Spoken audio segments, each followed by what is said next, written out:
La mañana del 11 de agosto del año 2000 amaneció gris en Medellín, una ciudad del noroeste de Colombia que se extendía entre montañas verdes y calles empinadas.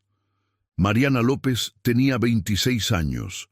Trabajaba como ingeniera de sistemas en una empresa de telecomunicaciones y era conocida entre sus amigos por su pasión por la tecnología y los dispositivos inteligentes. Ese día, algo extraordinario estaba por ocurrir, un eclipse solar total que oscurecería el cielo durante algunos minutos, un fenómeno que no se había visto en la región desde hacía décadas.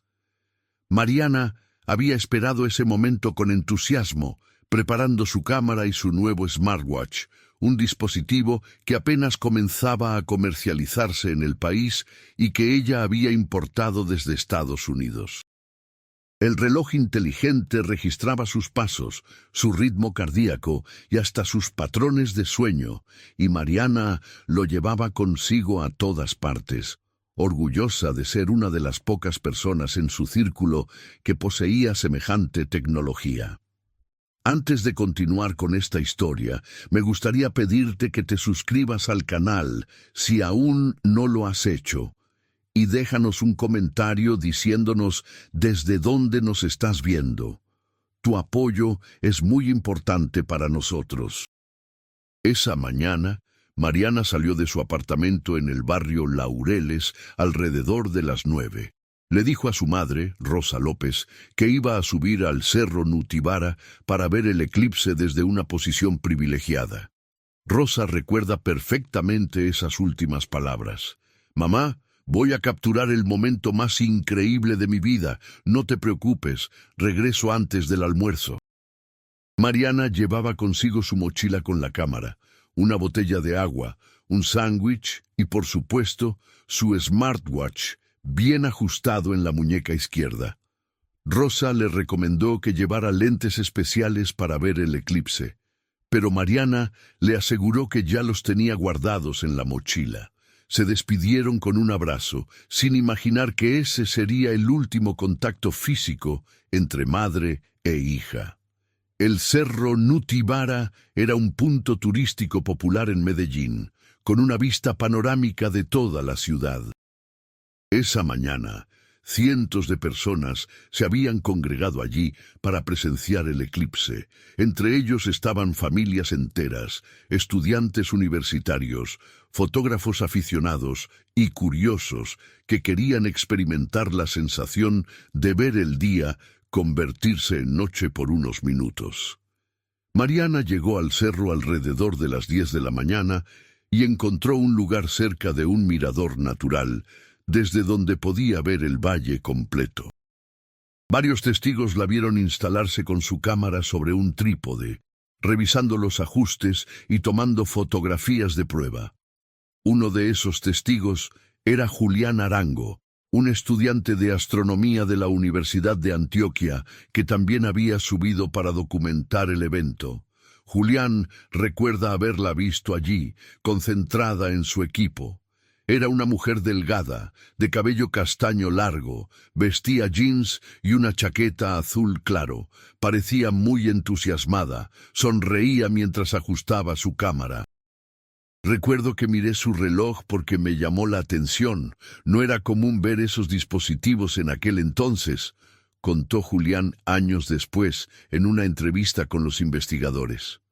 Según su testimonio, Mariana estaba sola, aunque saludó cordialmente a algunas personas que pasaban cerca de ella. El eclipse estaba programado para alcanzar su punto máximo alrededor de las 11:40 de la mañana, y la expectativa en el cerro era palpable. La gente hablaba en voz baja. Algunos compartían sus telescopios caseros, otros simplemente esperaban con los lentes especiales puestos. A las 11:30, la luna comenzó a cubrir lentamente el disco solar. La luz del día empezó a atenuarse gradualmente, creando una atmósfera extraña y casi irreal. Los pájaros dejaron de cantar, el viento se detuvo y una quietud absoluta se apoderó del cerro.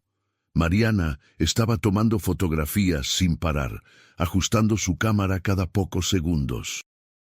Julián la vio por última vez aproximadamente a las 11:35, justo antes de concentrarse en su propio equipo.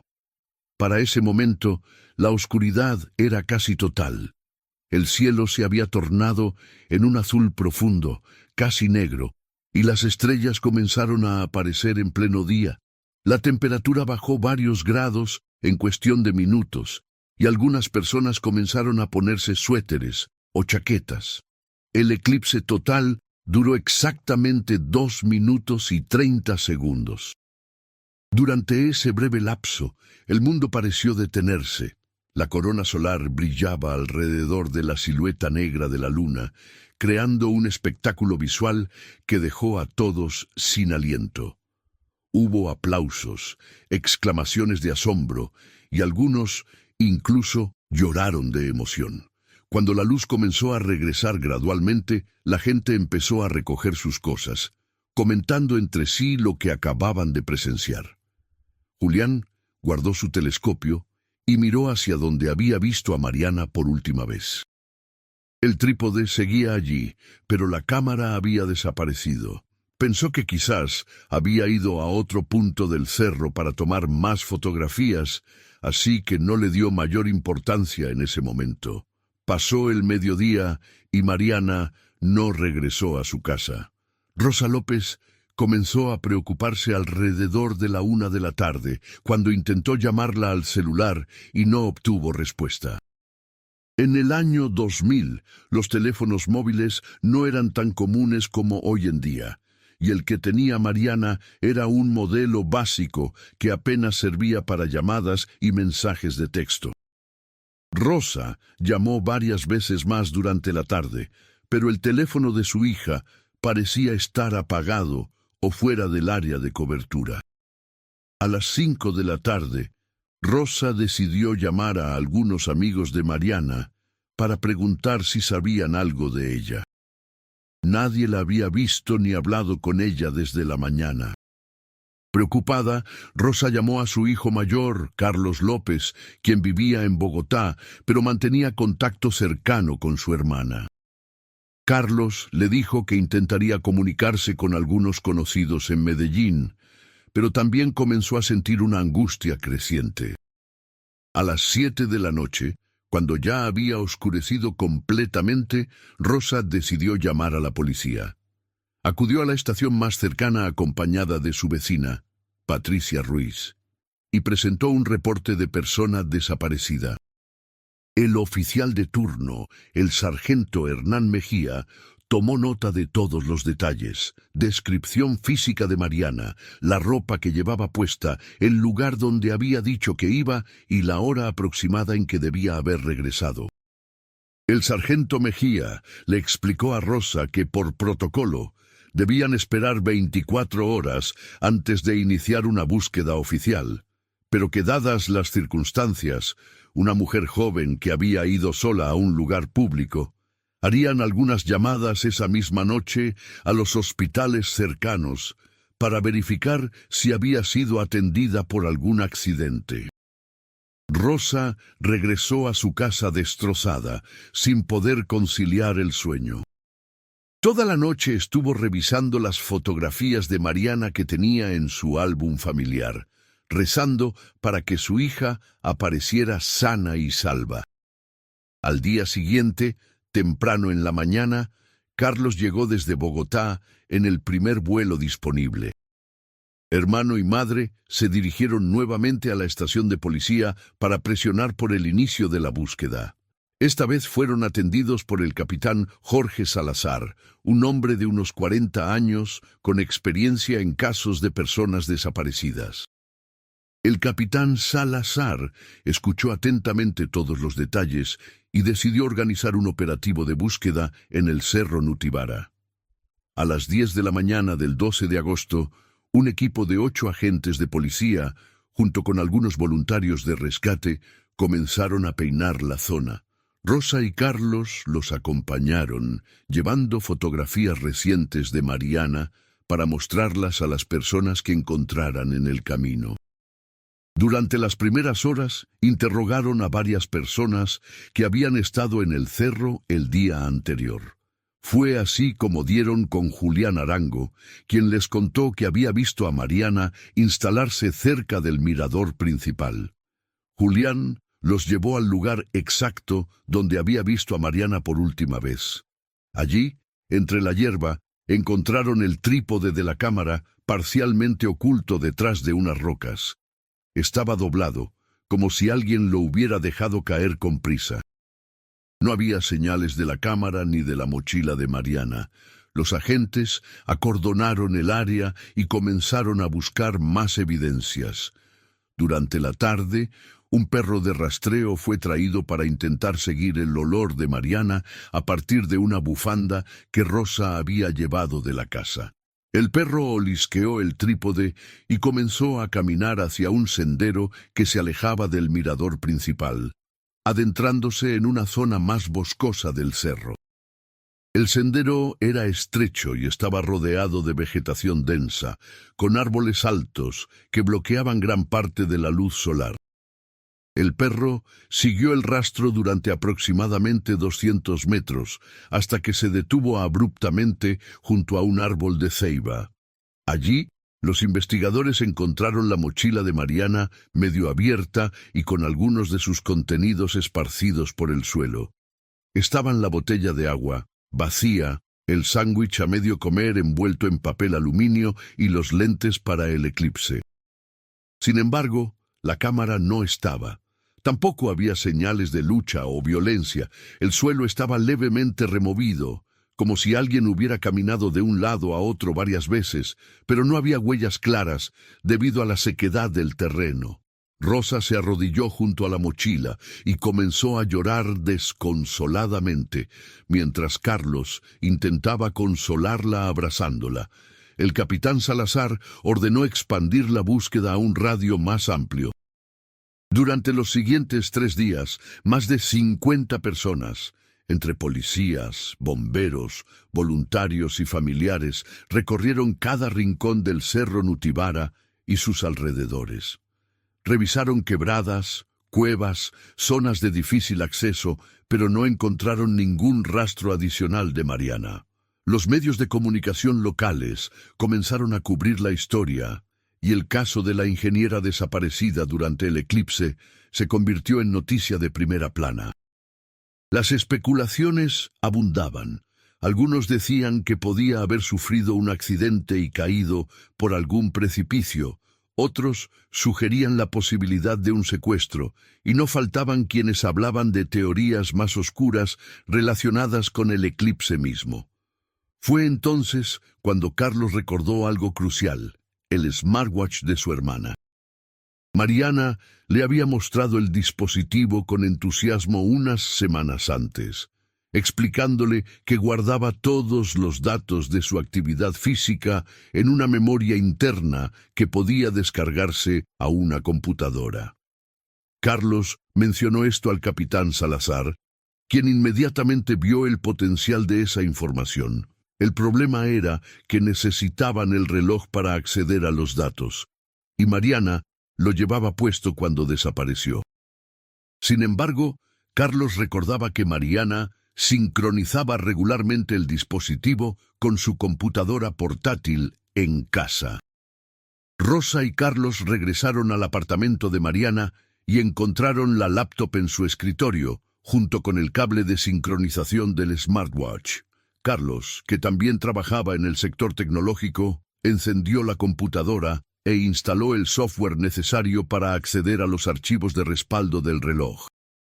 Después de varias horas de trabajo, logró recuperar los datos almacenados hasta el 10 de agosto a las 11 de la noche, la última vez que Mariana había sincronizado el dispositivo antes de acostarse.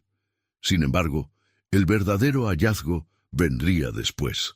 Carlos decidió contactar directamente a la empresa fabricante del smartwatch, explicando la situación de emergencia. Después de múltiples llamadas y la intervención de las autoridades colombianas a través de canales diplomáticos, La empresa aceptó colaborar y envió a un técnico especializado a Medellín. El técnico, un ingeniero estadounidense llamado David Thompson, llegó 3 días después con equipos especializados. Explicó que, aunque el reloj no estuviera físicamente presente, si había seguido funcionando después de la desaparición y si no había sido destruido, podría haber una forma de rastrear su señal a través de triangulación con las torres de telecomunicaciones cercanas. El smartwatch de Mariana no tenía GPS incorporado. Esa tecnología aún era incipiente en dispositivos de consumo masivo en el año 2000, pero sí emitía una señal débil de radiofrecuencia que podía ser detectada a corta distancia. Thompson instaló antenas receptoras en varios puntos altos de Medellín y comenzó a escanear todas las frecuencias posibles. Durante 2 días no obtuvieron ningún resultado. La familia López comenzaba a perder la esperanza, pero en la mañana del 20 de agosto, una de las antenas captó una señal débil pero consistente que coincidía con la frecuencia característica del modelo de smartwatch que usaba Mariana.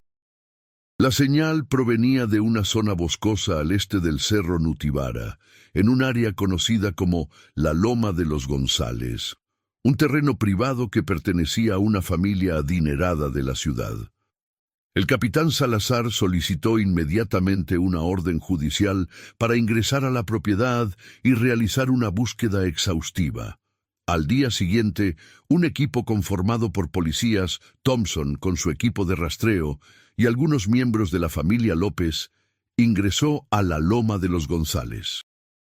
La propiedad era extensa, con más de 20 hectáreas de terreno que incluían bosques, un lago artificial y varias construcciones antiguas en desuso. Los dueños de la propiedad, la familia González Uribe, cooperaron plenamente con la investigación, aunque mostraron sorpresa ante la situación. Según ellos, la propiedad había estado prácticamente abandonada durante los últimos 5 años y solo la visitaban ocasionalmente para verificar que todo estuviera en orden. Thompson siguió la señal con sus equipos y el rastro los llevó hacia una construcción antigua que había sido usada como bodega décadas atrás.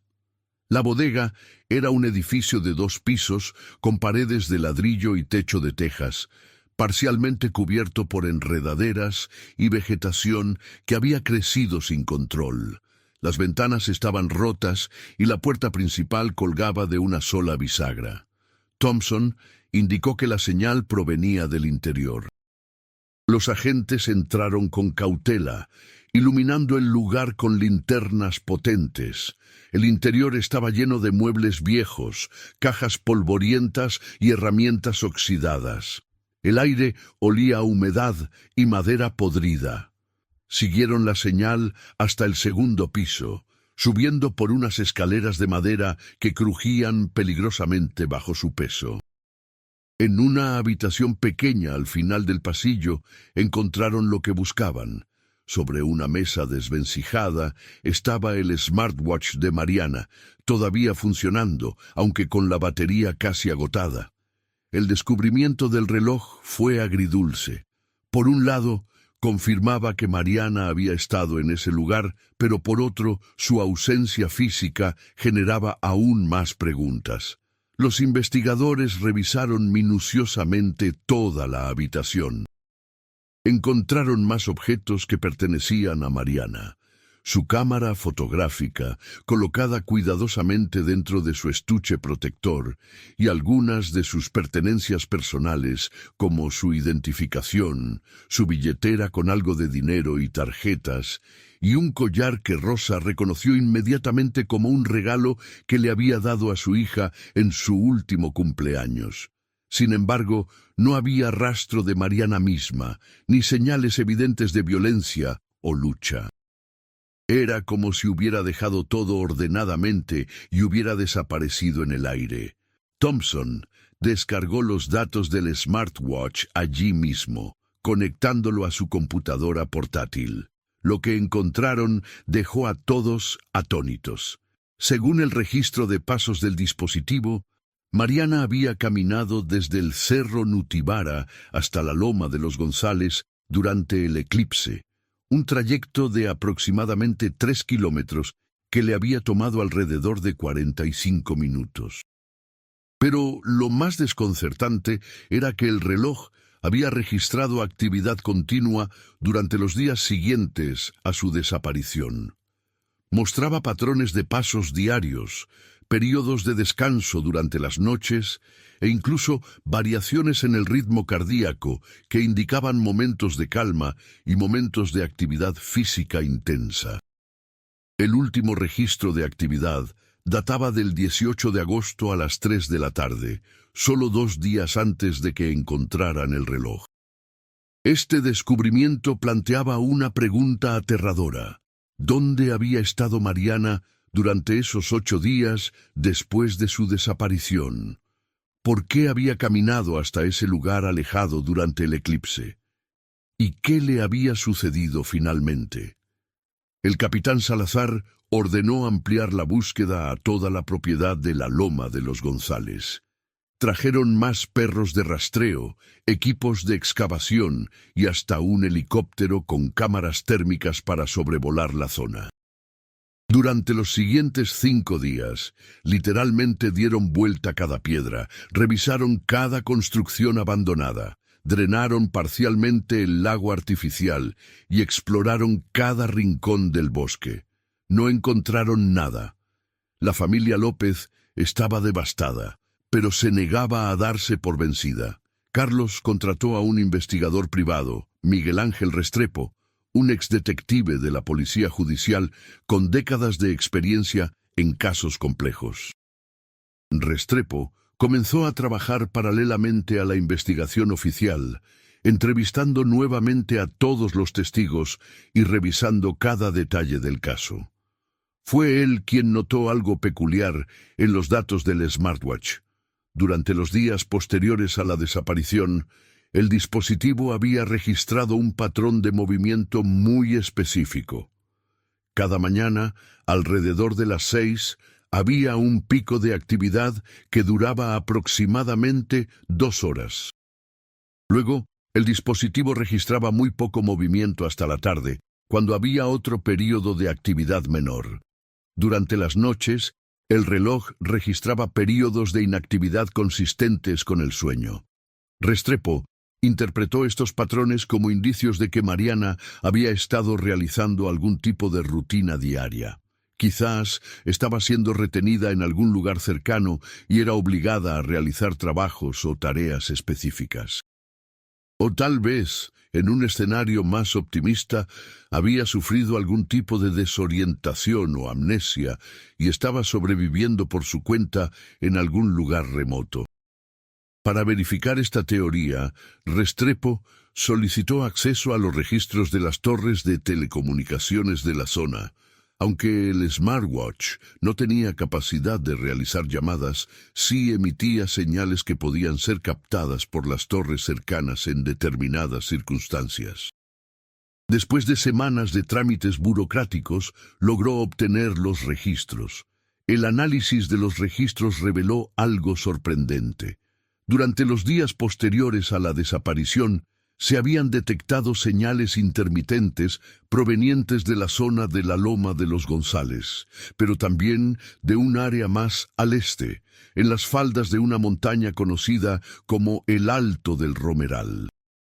Esta montaña era parte de un terreno baldío que no pertenecía a nadie en particular y que era conocido por ser de difícil acceso debido a su terreno escarpado y la densa vegetación. Restrepo organizó una expedición a ese lugar, acompañado por Carlos, 2 agentes de policía y un guía local que conocía la zona. La expedición partió una mañana de septiembre, cuando ya habían pasado más de 4 semanas desde la desaparición de Mariana. Subieron por senderos apenas marcados, abriéndose paso entre la maleza con machetes. Después de 3 horas de caminata agotadora, llegaron a una meseta natural desde donde se podía ver gran parte del valle de Medellín. Allí, oculta entre los árboles, Encontraron una pequeña cabaña de madera que parecía haber sido construida hacía muchos años. La estructura estaba en malas condiciones, con el techo parcialmente colapsado y las paredes carcomidas por la humedad y los insectos. Sin embargo, alguien había estado allí recientemente. Había señales de ocupación, cenizas frías en lo que parecía haber sido una fogata improvisada, latas de comida vacías y una manta doblada en una esquina. Carlos sintió un escalofrío recorrer su espalda al ver la manta. Era de color azul, con rayas blancas, exactamente igual a una que Mariana tenía en su apartamento. Se acercó y la tomó entre sus manos. Todavía conservaba un débil olor a perfume que reconoció inmediatamente. Era el perfume que usaba su hermana. Los agentes documentaron todo cuidadosamente, tomando fotografías y recolectando muestras para análisis forense. Encontraron más evidencias de que Mariana había estado allí, algunos cabellos largos y castaños atrapados en las fibras de la manta, huellas dactilares en las latas de comida que posteriormente fueron confirmadas como suyas, y lo más impactante, algunas anotaciones escritas a mano en un pedazo de papel que encontraron debajo de una piedra junto a la fogata.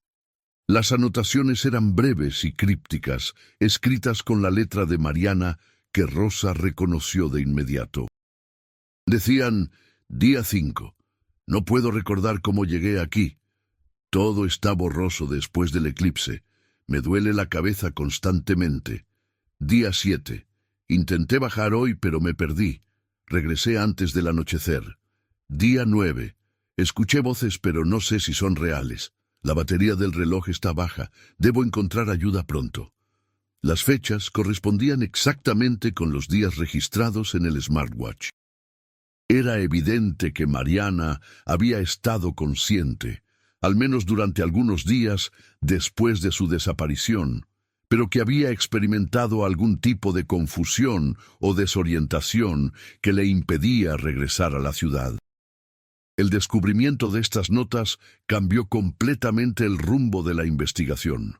Ya no estaban buscando a una víctima de secuestro o violencia, sino a una mujer que aparentemente había sufrido algún tipo de episodio médico que la había dejado desorientada y perdida en las montañas. El capitán Salazar consultó con médicos especialistas en neurología y psiquiatría, quienes sugirieron varias posibilidades, desde una conmoción cerebral causada por una caída hasta un episodio disociativo provocado por estrés extremo o exposición a alguna sustancia. También mencionaron la posibilidad de que la exposición directa a la luz del eclipse, a pesar de los lentes protectores, pudiera haber causado algún tipo de daño neurológico, aunque admitieron que esto era extremadamente raro. Intensificaron la búsqueda en toda el área del Alto del Romeral y sus alrededores. Durante las siguientes 2 semanas, equipos especializados de rescate en montaña peinaron cada metro cuadrado de terreno accesible. Usaron drones con cámaras de alta resolución para explorar áreas de difícil acceso. Instalaron cámaras de movimiento en puntos estratégicos con la esperanza de capturar alguna imagen de Mariana si todavía estaba viva y moviéndose por la zona. Y organizaron batidas masivas en las que participaron cientos de voluntarios de toda la ciudad. Los medios de comunicación nacionales e internacionales comenzaron a cubrir la historia, y el caso de Mariana López se convirtió en un símbolo de la vulnerabilidad humana frente a lo desconocido. A medida que pasaban las semanas sin nuevos hallazgos, la esperanza comenzó a desvanecerse. Rosa López, que había mantenido una fortaleza increíble durante todo el proceso, comenzó a mostrar signos de agotamiento emocional. Dejó de comer adecuadamente, apenas dormía y pasaba la mayor parte del tiempo en la estación de policía o en las montañas, acompañando a los equipos de búsqueda. Carlos tuvo que tomar la difícil decisión de llevarla de regreso a casa y obligarla a descansar. temiendo por su salud física y mental. Patricia Ruiz, la vecina que había apoyado a Rosa desde el principio, se mudó temporalmente al apartamento para cuidarla y asegurarse de que comiera y descansara lo suficiente. En octubre, cuando ya habían pasado 2 meses desde la desaparición, Restrepo, el investigador privado, propuso una nueva línea de investigación. Había estado revisando los antecedentes de la familia González Uribe, propietaria de la Loma de los González, donde se había encontrado el smartwatch de Mariana. Descubrió que durante los años 60 y 70, la propiedad había sido arrendada a un grupo de científicos que realizaban investigaciones relacionadas con fenómenos astronómicos y geofísicos. Específicamente, habían construido un pequeño observatorio en la parte más alta de la propiedad para estudiar eclipses solares y otros eventos celestes. El observatorio había sido abandonado a finales de los 70, cuando el grupo de científicos se disolvió tras la muerte de su líder, el doctor Ernesto Villegas. Restrepo logró contactar a uno de los científicos sobrevivientes de aquel grupo, el doctor Alberto Mendoza, quien ahora tenía más de 70 años y vivía retirado en Cartagena. Mendoza aceptó hablar con él por teléfono y le contó detalles fascinantes sobre el trabajo que habían realizado en la Loma de los González. Según explicó, el doctor Villegas estaba obsesionado con la idea de que los eclipses solares generaban campos magnéticos anómalos que podían afectar el comportamiento humano y animal. Habían instalado numerosos sensores y equipos de medición en toda la propiedad, incluyendo algunos en el bosque y en la montaña cercana. Cuando Restrepo le preguntó si esos equipos todavía podrían estar funcionando, Mendoza respondió que era poco probable después de tantos años, pero que algunos de ellos habían sido diseñados para operar de manera autónoma usando energía solar. Esta información abrió una nueva posibilidad. Podría ser que Mariana, durante el eclipse, hubiera sido afectada de alguna manera por alguno de esos equipos antiguos todavía en funcionamiento. Era una teoría que sonaba a ciencia ficción, pero Restrepo decidió investigarla a fondo. Regresó a la Loma de los González, esta vez con detectores de campos electromagnéticos y otros instrumentos de medición prestados por la Universidad de Antioquia. Recorrió toda la propiedad sistemáticamente, buscando cualquier anomalía. Después de 2 días de búsqueda, encontró algo. En una zona del bosque, cerca de donde se había hallado la mochila de Mariana, había un campo electromagnético anormalmente fuerte. Cavando en ese lugar, descubrieron una caja metálica enterrada a medio metro de profundidad. Dentro de la caja había un dispositivo electrónico antiguo, todavía alimentado por un pequeño panel solar que había quedado parcialmente expuesto entre las hojas caídas. El dispositivo fue llevado a la universidad para su análisis. Los expertos determinaron que era un generador de pulsos electromagnéticos de baja frecuencia, diseñado probablemente para algún tipo de experimento científico. Sorprendentemente, el dispositivo todavía estaba operativo, aunque de manera intermitente. Según los cálculos de los ingenieros, durante el eclipse solar del 11 de agosto del 2000, cuando las condiciones atmosféricas y electromagnéticas eran particularmente especiales, el dispositivo podría haber emitido un pulso mucho más fuerte de lo normal. Si Mariana había estado cerca en ese momento, podría haber sido afectada. Los efectos en humanos de campos electromagnéticos intensos no eran bien comprendidos en aquel entonces, pero se sabía que podían causar desde mareos y desorientación hasta alteraciones temporales en la función neurológica. Esta explicación parecía responder algunas preguntas sobre por qué Mariana había caminado desde el Cerro Nutibara hasta la Loma de los González durante el eclipse, y por qué había estado desorientada durante los días siguientes. Sin embargo, todavía no explicaba su paradero actual. Si había estado en la cabaña del Alto del Romeral hasta el día 9 después del eclipse, ¿qué había sucedido después? ¿Por qué el smartwatch había registrado actividad hasta el día 18?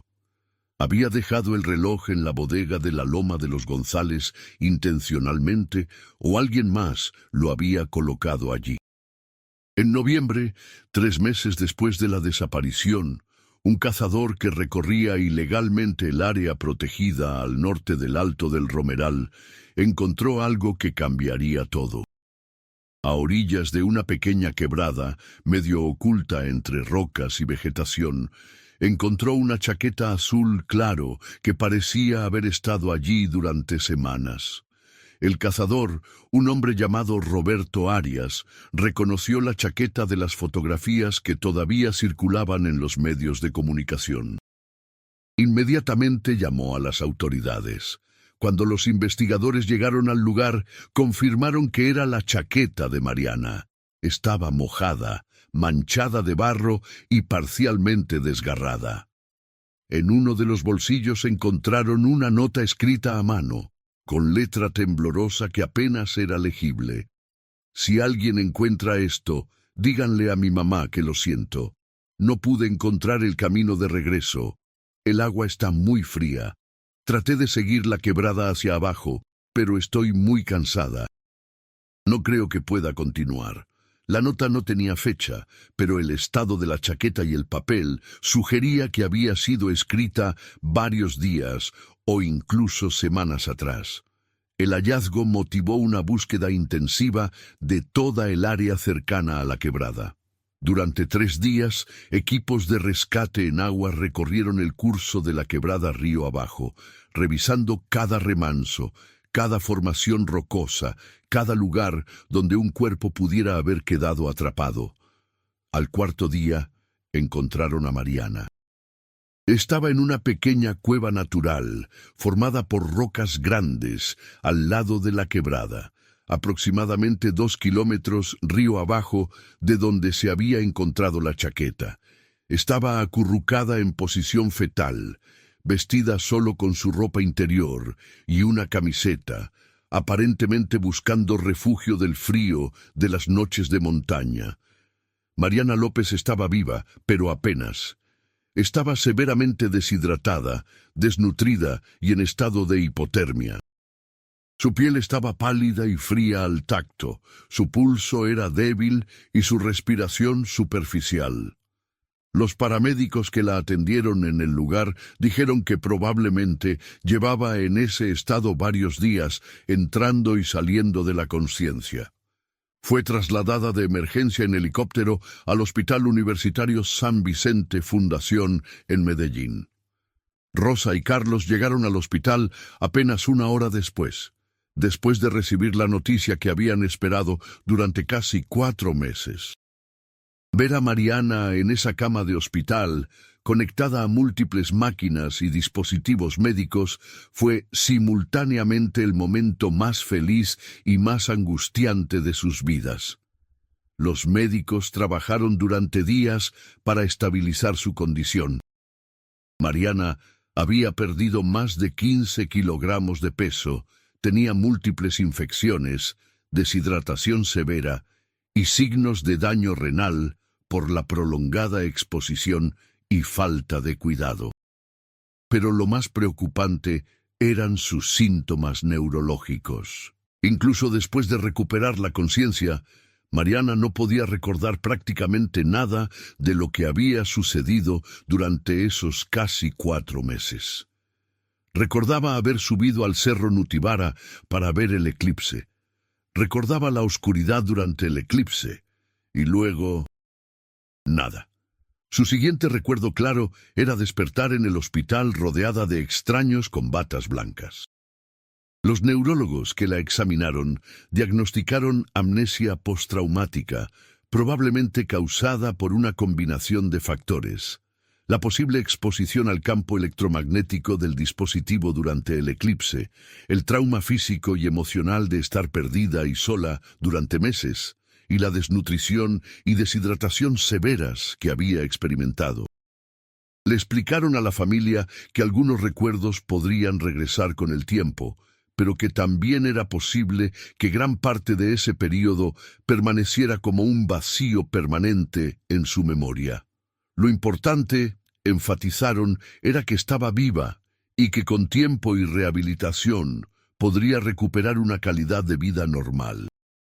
La recuperación de Mariana fue lenta pero constante. Pasó 6 semanas en el hospital antes de poder ser dada de alta. Durante ese tiempo, recibió fisioterapia para recuperar la fuerza muscular perdida, terapia nutricional para revertir los efectos de la desnutrición y sesiones de terapia psicológica para ayudarla a procesar el trauma, aun cuando no pudiera recordar los detalles específicos. Rosa no se separó de su lado ni un solo día. Dormía en un catre junto a la cama de Mariana. Le leía sus libros favoritos, le mostraba fotografías familiares, cualquier cosa que pudiera ayudar a reconectar a su hija con su vida anterior. Gradualmente, Mariana comenzó a mejorar. Su color de piel regresó a la normalidad, recuperó peso y sus funciones cognitivas básicas se estabilizaron. Sin embargo, el vacío en su memoria persistía. Los psicólogos le explicaron que esto era un mecanismo de defensa natural del cerebro, una forma de protegerla de recuerdos traumáticos que podrían ser demasiado dolorosos o perturbadores para procesar. Le recomendaron no forzar los recuerdos, sino dejar que emergieran naturalmente si eso tenía que suceder. A finales de diciembre del 2000, Mariana pudo finalmente regresar a casa.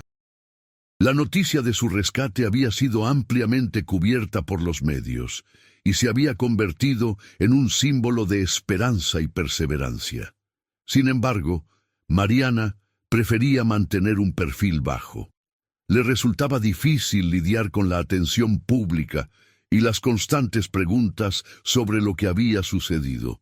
Solo quería recuperar su vida normal, aunque sabía que nunca sería exactamente la misma. Su empresa le había guardado su puesto de trabajo, pero decidió tomarse un año sabático para enfocarse en su recuperación física y emocional. Durante los meses siguientes, trabajó intensamente en su rehabilitación.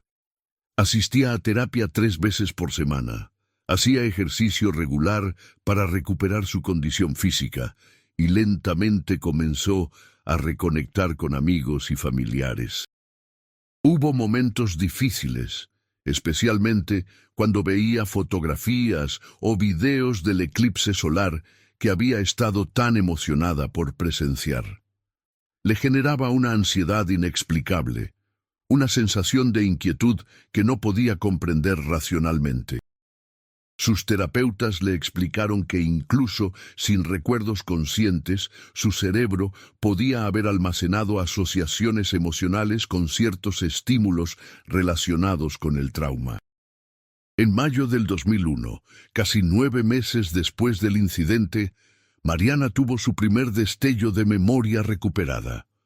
Estaba caminando por un parque cerca de su casa cuando escuchó el sonido de agua corriendo por una fuente. Súbitamente, una imagen invadió su mente. Ella misma, arrodillada junto a una quebrada, bebiendo agua directamente con sus manos. La imagen era vívida pero breve, desapareciendo casi tan rápido como había aparecido. Mariana se detuvo en seco, su corazón latiendo aceleradamente. Era el primer recuerdo real de esos meses perdidos. Esa noche le contó a su terapeuta sobre la experiencia. A partir de ese momento, más recuerdos comenzaron a emerger, aunque fragmentados y sin un orden temporal claro. Mariana recordaba caminar por el bosque, sentirse confundida y asustada, pasar frío durante las noches, intentar construir refugios improvisados con ramas y hojas. Recordaba la soledad aplastante, el miedo constante y la determinación de sobrevivir que la había mantenido con vida. Pero los detalles específicos sobre cómo había llegado a cada lugar o por qué había tomado ciertas decisiones permanecían ocultos en las sombras de su memoria. En agosto del 2001, en el primer aniversario del eclipse y su desaparición, Mariana decidió regresar al Cerro Nutibara. Fue acompañada por Carlos, quien había sido su roca durante todo el proceso. Subieron hasta el mirador donde ella había instalado su cámara aquel día. El trípode ya no estaba allí, había sido devuelto a la familia como parte de las pertenencias recuperadas. Mariana se quedó de pie en silencio durante varios minutos, observando la ciudad que se extendía bajo ellos. Carlos respetó su silencio, manteniéndose cerca pero sin interrumpir sus pensamientos. Finalmente, Mariana habló. Todavía no recuerdo exactamente qué pasó después de que comenzó el eclipse, pero sé que algo cambió en mí en ese momento. Es como si una parte de mí se hubiera perdido allá arriba, en esas montañas, y aunque mi cuerpo regresó, esa parte todavía sigue allá. Carlos la abrazó, sin saber qué decir. No había palabras que pudieran reparar lo que había vivido su hermana. Solo podía estar allí para ella, como había estado desde el principio. Con el tiempo, Mariana aprendió a vivir con las lagunas en su memoria. Aceptó que probablemente nunca recuperaría todos los recuerdos de esos meses y que tal vez era mejor así. Se enfocó en reconstruir su vida, en crear nuevos recuerdos positivos que pudieran superar el trauma. Regresó a su trabajo en el 2002, aunque en un puesto diferente que no requería viajes o trabajo de campo. Comenzó a salir nuevamente con amigos, aunque evitaba lugares que pudieran desencadenar ansiedad. En el 2003 conoció a Andrés Jiménez, un médico que trabajaba en el hospital donde había sido tratada. Andrés había seguido su caso desde el principio y sentía una admiración profunda por su fortaleza. Comenzaron como amigos, pero gradualmente su relación se profundizó. Andrés nunca la presionó para hablar sobre lo que había sucedido, y eso era exactamente lo que Mariana necesitaba. Con él podía ser simplemente ella misma, sin el peso constante del trauma. Se casaron en el 2005, en una ceremonia pequeña e íntima en la finca de un amigo, lejos de la ciudad y las montañas que guardaban sus secretos perdidos. Rosa lloró durante toda la ceremonia, lágrimas de felicidad por ver a su hija no solo sobrevivir, sino prosperar después de todo lo que había enfrentado. En el 2007, Mariana y Andrés tuvieron su primera hija, a quien llamaron Sofía. La maternidad trajo una nueva dimensión de sanación para Mariana. Cuidar de esta pequeña vida la ayudó a reconectar con partes de sí misma que pensaba que había perdido para siempre. El smartwatch que había registrado aquellos pasos misteriosos durante el eclipse fue guardado en una caja de seguridad en casa de Rosa, junto con otros objetos recuperados durante la búsqueda. Nadie volvió a encenderlo. Era un recordatorio silencioso de aquellos días oscuros, pero también un testimonio de la voluntad inquebrantable de sobrevivir que había demostrado Mariana. Los datos que contenía se convirtieron en objeto de estudio para investigadores interesados en casos de personas perdidas y contribuyeron al desarrollo de mejores tecnologías de rastreo para dispositivos personales. El caso también generó cambios en los protocolos de búsqueda de personas desaparecidas en Colombia. Se implementaron nuevos sistemas de triangulación de señales electrónicas, se capacitaron más equipos especializados en búsqueda y rescate en montaña, y se crearon bases de datos centralizadas para coordinar mejor los esfuerzos de búsqueda entre diferentes entidades. El nombre de Mariana López quedó asociado a estas mejoras, aunque ella prefería mantenerse alejada de la atención pública. El investigador Miguel Ángel Restrepo continuó trabajando en casos de personas desaparecidas, utilizando las lecciones aprendidas del caso de Mariana para ayudar a otras familias. Nunca cobró un solo peso a la familia López por su trabajo, considerando que había sido uno de los casos más significativos de su carrera.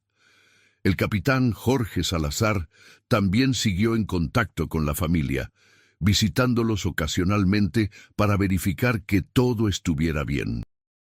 Había desarrollado un afecto especial por Rosa y su familia, admirando su fortaleza durante aquellos meses difíciles. Años después, en el 2017, cuando Mariana ya tenía 43 años y había construido una vida plena con su familia, ocurrió algo inesperado.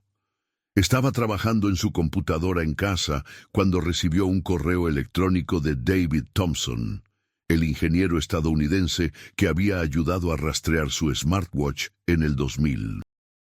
Thompson había seguido su caso a lo largo de los años y ahora le escribía para informarle sobre un descubrimiento. Un grupo de investigadores había estado estudiando los efectos de campos electromagnéticos en la función cerebral humana, y habían encontrado evidencias de que exposiciones breves pero intensas podían causar estados disociativos temporales similares a los que Mariana aparentemente había experimentado. Thompson le envió varios artículos científicos y le ofreció ponerla en contacto con los investigadores si estaba interesada. Mariana leyó los artículos con interés. Finalmente, había una explicación científica plausible para lo que le había sucedido. El pulso electromagnético del dispositivo antiguo durante el eclipse había afectado temporalmente sus funciones cerebrales superiores, causándole desorientación y alterando su capacidad de tomar decisiones racionales. Esto explicaba por qué había caminado hacia el bosque en lugar de regresar a casa, y por qué no había podido encontrar el camino de regreso durante días. Mariana decidió contactar a los investigadores. Durante los meses siguientes, participó en varios estudios no invasivos que ayudaron a los científicos a comprender mejor los efectos de los campos electromagnéticos en el cerebro humano. Su caso se convirtió en un estudio de referencia en el campo emergente de la bioelectromagnetismo. Aunque todavía no recuperaba todos sus recuerdos de aquellos meses, ahora tenía paz al saber que lo que le había sucedido no había sido culpa suya, sino el resultado de una serie de circunstancias extraordinarias que nadie podría haber previsto. Para el 2020, 20 años después del eclipse, Mariana había alcanzado un nivel de aceptación y paz que antes parecía imposible. Ya no tenía pesadillas frecuentes sobre estar perdida en las montañas.